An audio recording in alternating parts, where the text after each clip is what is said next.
Allah Subhanahu wa Ta'ala berfirman, "Afala yanzuruna ilal ibili kaifa khuliqat, wa ilas samai kaifa rufi'at, wa ilal jibali kaifa nusibat, wa ilal ardi kaifa sutihat." Yang artinya, tidakkah mereka melihat kepada unta, bagaimana unta itu diciptakan? Dan tidakkah mereka melihat kepada langit, bagaimana langit itu diangkat? Dan tidakkah mereka melihat kepada gunung, bagaimana gunung itu tegak? Dan tidakkah mereka melihat kepada bumi, bagaimana bumi itu dibentangkan? Quran Surat Al-Ghasyiyah ayat 17 sampai ayat 20. Di dalam ayat tadi, Allah Subhanahu wa Ta'ala memerintahkan kepada hambanya untuk melihat kepada unta, bagaimana unta tersebut diciptakan. Ini menunjukkan bahwasanya terdapat pada unta tersebut keutamaan-keutamaan, keunggulan-keunggulan. Salah satu dari keunggulan unta yaitu terdapat pada air kencingnya, yang mana air kencing unta tersebut bisa dijadikan obat. Ini tidak asing lagi di telinga kita, yang mana telah diriwayatkan oleh Imam Bukhari dan Muslim dari Anas bin Malik radhiyallahu taala anhu.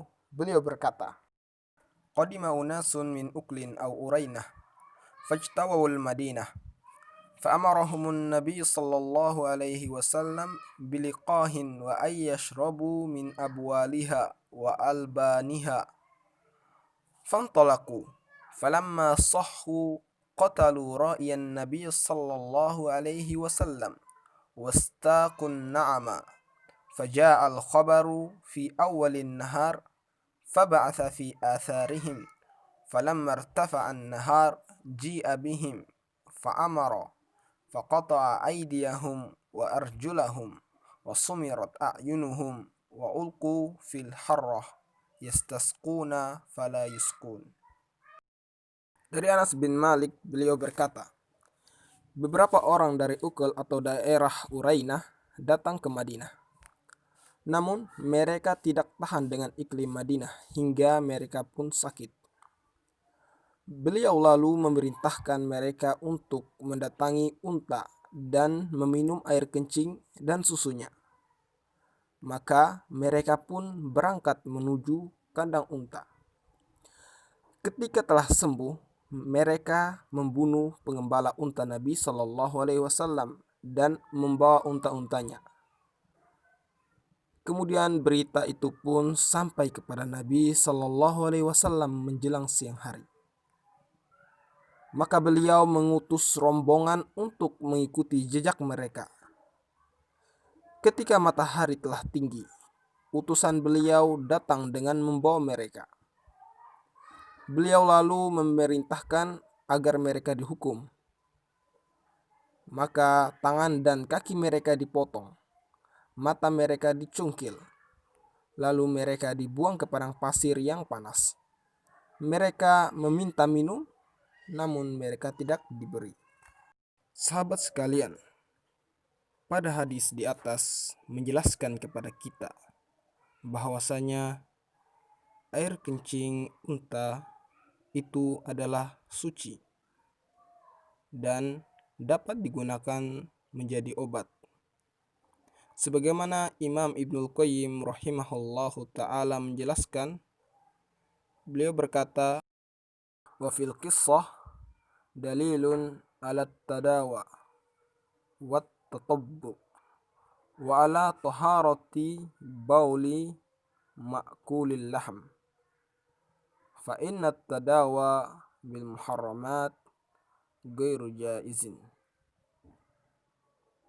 Pada kisah ini terdapat dalil mengenai bolehnya berobat dan melakukan praktek pengobatan, dan juga menunjukkan sucinya air kencing hewan yang halal dagingnya. Berobat dengan yang haram tidak boleh. Begitulah ucapan Imam Ibnul Qayyim rahimahullahu ta'ala. Sahabat Ahmad sekalian, pada hadis di atas kita dapat sebuah faedah bahwasanya air kencing unta itu hukumnya suci dan halal untuk diminum. Sebagaimana Nabi SAW dalam hadis tadi memerintahkan orang-orang yang datang kepada beliau dalam keadaan sakit untuk meminum air kencing unta dan susunya. Faedah yang berikutnya yaitu firman Allah Subhanahu wa taala, al-jaza'u min jinsil amal, yang artinya balasan itu sesuai dengan perbuatan yang kita lakukan. Sebagaimana orang-orang yang datang kepada Nabi Shallallahu Alaihi Wasallam, Nabi memberikan mereka obat, akan tetapi mereka malah keluar dari Islam tatkala mereka telah sembuh. Mereka membunuh pengembala unta itu dan mencuri unta-untanya.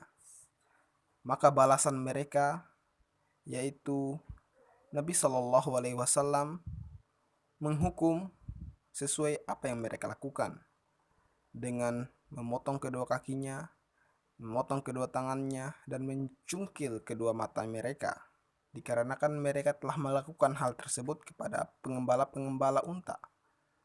Ya, ini yang disebutkan oleh Allah Subhanahu wa taala dalam firman-Nya. Cukup sekian dari saya. Apabila ada salah atau ada yang keliru, maka saya minta maaf, itu kesalahan dari saya. Apabila ada benarnya, maka itu datangnya hanya dari Rabbuna Subhanahu wa taala. Wassalamualaikum warahmatullahi wabarakatuh.